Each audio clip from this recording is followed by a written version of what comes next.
Magandang araw mga kaharden. Nagtumuli si Hardinerong Pastor at Abelardo Guerrero. Nais ko pong i-flex sa inyo o i-share sa inyo ang ating event ngayong araw. Pero bago ang lahat, nais kong hikayatin ang lahat sa inyo na mag-subscribe sa ating channel at i-like yung ating video. At i-click po natin yung ating bell button para tayo ay laging updated. Ating advocacy ay pagtatanim ng mga gulay na sa natural na kaparaanan. So sa araw nito ay magsisegregate tayo ng non-bio sa biodegradable waste materials, dahil yung biodegradable, ito yung ating bubulukin, no? Ilalagay natin sa empty bags ng mga semento at ating bubulukin.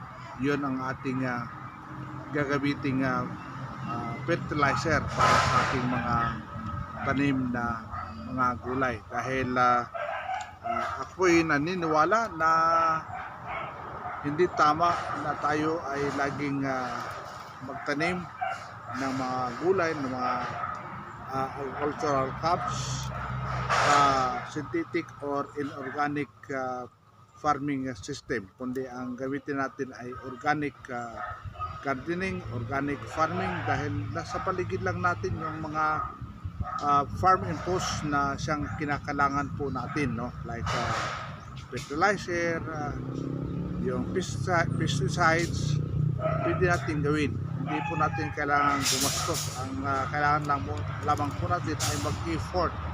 Yun nga lang, ang nakakalungkot ay ayun na nating mag-effort. Gusto natin ay madalian na pagpitik ng katulad pa ng pagpitik ng ating daliri. Ang sagot sa ating kinakailangan ay nandiyan kagad, no? Tayo ay matuto na mag-effort, mag-exert ng energy para tayo ay makaroon ng magandang production. Dahil sa magandang production ay makasiguro na tayo ay makakaroon ng malusog na pangangatawan, no? Hindi natin kailangan na magsakripisyo dahil para lang kumita ng malaki, dahil sa mabilisang pagkamal ng kayamanan, kuminsan ay higit ang ating na-spend sa mga medications, sa mga maintenance natin. Kaya nga mayroong maintenance dahil hindi na balanse yung ating biological system.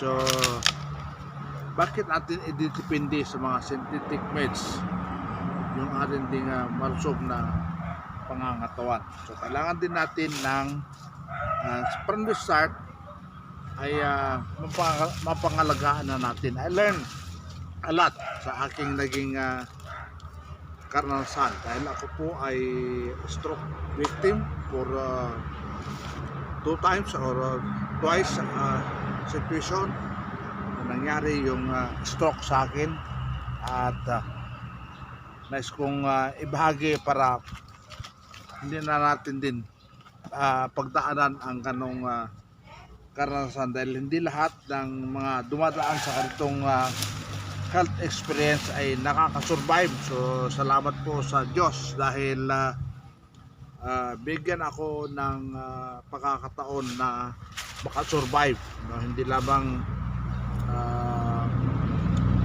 makasurvive, kundi nagkaroon pa ako ng pagkakataon pa na maging active physically sa mission, sa iba't ibang mga activities, no?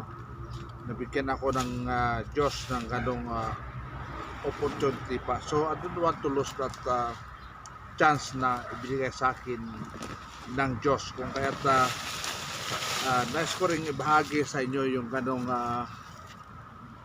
sitwasyon. Tingnan po ninyo, no? Napakahirap na gawin yung organic system dahil kailangan nating i-create yung non-bio at saka sa bio waste materials. Dahil ang non-bio, kahit na abutin pa yan ng 500 years o ilang centuries, hindi yan siya mabubulok, no? Ang tao, wala siyang tamang pamamaraan ng pag-dispose ng kanyang mga waste, ng kanyang mga basura, no? Kapag ito ang nalagay sa channels o sa daluyan ng tubig, doon tayo nakakaroon ng tinatawag na flash floods. O sino ang sasuffer? Ang tao. Sino ang mabilis magreklamo? Tao. Hindi po hayop. Dahil ang hayop, wala siyang vocal cord, kung kaya wala siyang capacity na mag-express ng kanyang nararamdaman. Hindi rin siya nakakapag-isip, hindi katulad ng tao, marunong mag-isip, nakapag-re-reason out. Pero tao ang less ang endurance sa anumang sitwasyon na dumarating sa kanya. Kung kaya in-encourage ko po ang lahat na properly ay i-dispose natin yung ating waste materials, yung non-bio, at ibigay natin ito sa in charge, at ang in-encourage natin ang LGU ng bawat localities na nakakasubaybay sa ating channel na magkaroon tayo ng program on proper waste disposal, no? Nang sa ron ay hindi magsuffer. Pansin po natin ang nangyayari sa atin, no? Dati ang El Nino ay inaabot ng minimum of 30 years bago ito mangyari ulit. Pero ngayon ay less than a decade kung maganap yung ganong phenomenon ng ating climate. So mayroon talaga siyang natural na climate change na nangyayari. Pero iba yung human induced na climate change, dahil sa human induced na climate change, mabilisan na ito ay nagaganap. Yung human induced ay expression ng hindi tamang management natin ng ating environment, no? Kahapon dito sa aking destino ay nag-celebrate kami ng Festival of the Land. Dahil lagi ko nga pong sinasabi na ang ating mga kababayan, ang ating mga kapatid sa pananampalataya rito ay dependent sa lupa. Sila ay mga cocoa farmers, upland crops, at banana, kasama ang coffee, kasama na ang kakao sa kanilang mga tinatanim. So very much dependent sa lupa. So we celebrated the Festival of the Land to innovatively raise the awareness ng ating mga kababayan dito, ng ating mga kapatid sa pananampalataya, kung gaano kahalaga ang lupa, no? Dahil kahit kayo na mga nasa gobyerno, nasa employment, may mga businesses, sa lupa pa rin tayo nakatungtong, nakatungtong o yan nga, nakayapak. Hindi man tayo pwedeng lumipad, hindi pa pwedeng tayo ay palutang-lutang, kundi kailangan natin na nakatungtong sa lupa, no? Walang gravity, hindi tao ang may gravity, kundi ang may gravity ay ang earth. Hinihila tayo pababa. Kung hindi natin alagaan ang lupa, pagpatuloy tayong gumagamit ng mga synthetic na mga materials, fertilizers and pesticides, magiging bato yung lupa. Wala nang gravity. Anong mangyayari sa atin? Unproductive na tayo. So, saan tayo kukuha ng pagkain? Magiging dependent tayo sa mga engineered microorganisms. Dahil dyan, umiiksi ang lifespan ng tao. Dahil noon, by the hundreds ang edad ng mga tao, pero hindi na siya ganoon ngayon, no?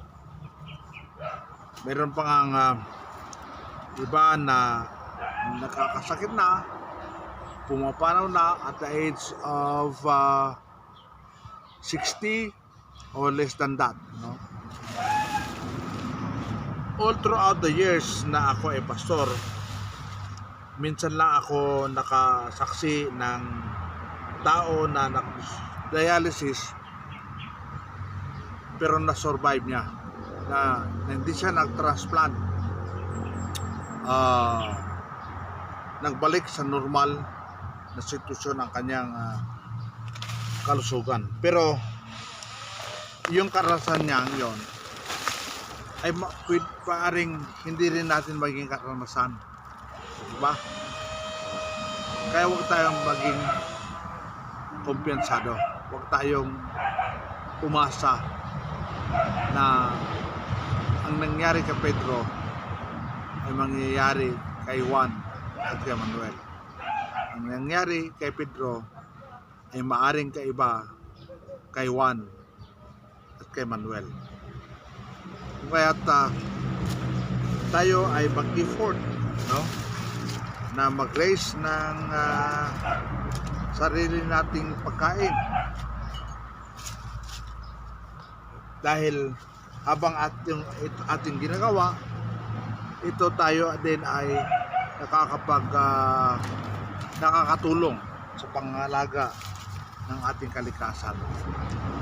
Dahil this is the highest form of worship to God, ang pangangalaga ng kalikasan. Dahil pinagkatiwala sa atin ng Diyos ang pangangalaga ng kanyang environment, ng kanyang whole creation. We are God's stewards of His creation.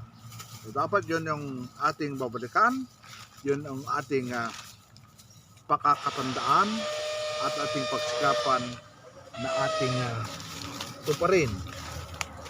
Dahil what's the use of shouting, praise the Lord, hallelujah, I surrender my life to Christ, pero hindi natin binibigyan ng pagpapahalaga yung ating mga responsibility. So sa inyo mga kapatid, tayo ay magsumikap na alagaan ang kalikasang kaloob ng Diyos sa atin, dahil walang ibang pagsuffer kundi tayong lahat. So in-encourage ko kayo na mag-subscribe sa channel ni Hardinerong Pastor Abelardo Guerrero. I-like po natin yung mga videos na ina-upload niya at tayo ay mag-click ng bell button para lagi tayong updated sa kanyang ina-upload na mga videos. So God bless po sa lahat. Leave a comment down below at we'll find a time to answer your queries